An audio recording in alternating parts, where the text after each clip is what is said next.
প্রতিদিনের তুলনায় আজকে একটু সকাল সকাল উঠেছি, কারণ আজকে অনেক কাজবাজ আছে। সো হ্যালো এভরিওয়ান, কেমন আছো সবাই? আশা করি সবাই ভালো আছো। আর আমি মালদা জেলার ছোট্ট একটা গ্রাম থেকে সুপর্ণা বলছি। আজকে অনেক কাজ আছে বলতে আজকে অনেক ঘর ধোয়া লেপা মোছা করতে হবে গোবর দিয়ে। আর এই যে সকালবেলা ঘুম থেকে উঠে একটু বাসনগুলো কলপারে রেখে এসেছি, আর তারপরে এসে ঘর ঝাড়ঝাড়া দিয়ে নিচ্ছি। একটা ঘর মানে ছেলেদের ঘরটা ঝাড়ঝাড়া দিয়ে নিয়েছি, আর এই যে রান্নাঘর আমাদের ঘর সব ঘরগুলো ঝাঁঝাটা দিয়ে তারপর চলে এসেছি বাইরের উঠোনটা লেপতে। আগে উঠোনটা লেপে নেবো, তাহলে কি হয়, না হলে ঘর লেপলে ছেলেরা পাড়িয়ে পাড়িয়ে ঘরে চলে যায়, তখন ঘরটা আবার ধুলো ধুলো সাদা হয়ে যায়। তাই ভাবলাম বাইরেটা আগে লেপে মুছে নিই, তারপর ঘরটা লেপবো। আর বাইরেটাও লেপে নিলাম, আর দরজার সামনে যে পাকা করা একটু আখানি আছে সেটাও দরজার দুয়ারটা মুছে নিলাম জল দিয়ে।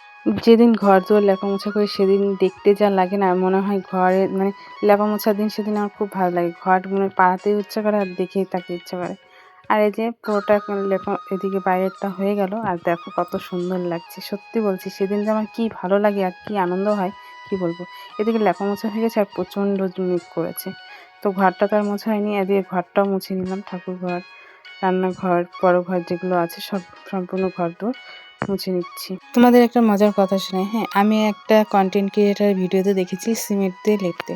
তো আমিও একদিন লেপেছিলাম সিমেন্ট দিয়ে, কিন্তু না পাড়া দেওয়া যাচ্ছিল না, এত ধুলো ধুলো হয়েছিল।